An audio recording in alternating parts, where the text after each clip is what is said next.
Today's Good Morning Northwest Morning Sprint is brought to you by Bill's Heating and Air Conditioning. It is 6:53. Time to get you ready to take on your Thursday with the morning sprint. Mark Peterson says temperatures are heating up in today's forecast, and Destiny Richards is live at AVISTA Stadium this morning. But first, to Olivia Roberts, following breaking news from the Labor Department this morning. A new report from the department shows more Americans are unemployed than expected. It shows another 1.3 million people across the country filed new jobless claims last week. That's about 500,000 more than experts predicted. Today's report shows numbers down about 10,000 from the week before, and it's a 15th straight weekly decline after first-time claims peaked at 6.9 million at the end of March. Still, these new claims are nearly double the weekly claims filed at the worst point at the Great Recession in 2009. Minutes ago, we also learned retail sales have climbed 7.5% in June after a sharp rebound in May. You can read more about that report right now on KXLY.com. Well, troubling trends in the effort to slow the coronavirus from spreading in Washington and Idaho. The data is sending a clear message to health officials. We have a long way to go before we get the spread of this virus under control. The Washington Department of Health says from June 8th to July 8th, the rate of new cases nearly doubled. The metric they're using is cases per 100,000 people. The state wants that number under 25.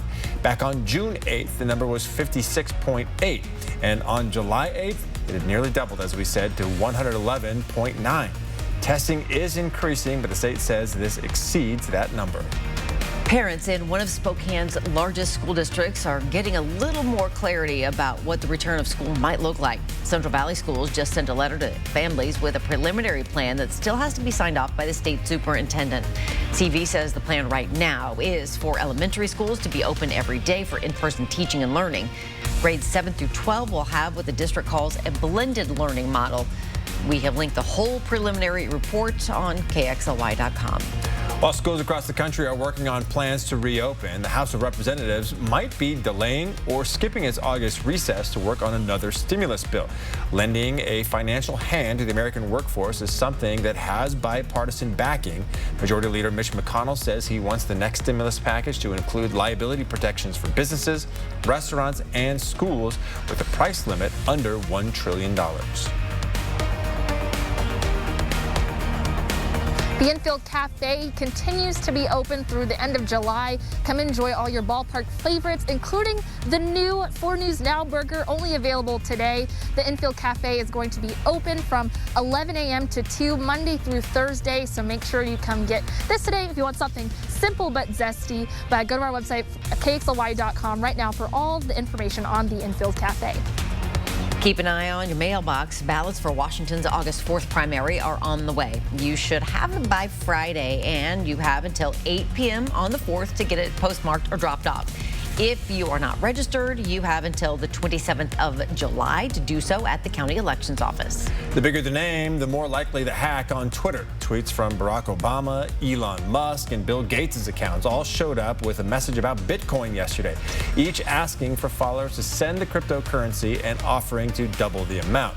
Twitter said it was a coordinated social attack, even freezing other accounts for a while in the afternoon while attempting to get the hack under control. Coming up next on Good Morning America, as the debate over opening schools continues around the nation, alarming new numbers out of Florida showing 31% of children under the age of 18 tested for the virus were positive. Hear from health experts just ahead on GMA. All right, good morning, everybody. As we take a look at the first alert weather, the low humidities are drying out. The fuels down below and the winds firing up later on could create some fire hazard, but it's the moisture into British Columbia that's going to sneak right down along the Canadian border. That's going to happen later on tonight. We should stay out of it, but we'll see cloud cover and a little cooler tomorrow. Today, you can get tested for coronavirus at select Rite Aids in Eastern Washington for free. The company is expanding testing services to Eastern Washington. You will have to do the nasal swab test yourself. You'll be overseen by Rite Aid pharmacists.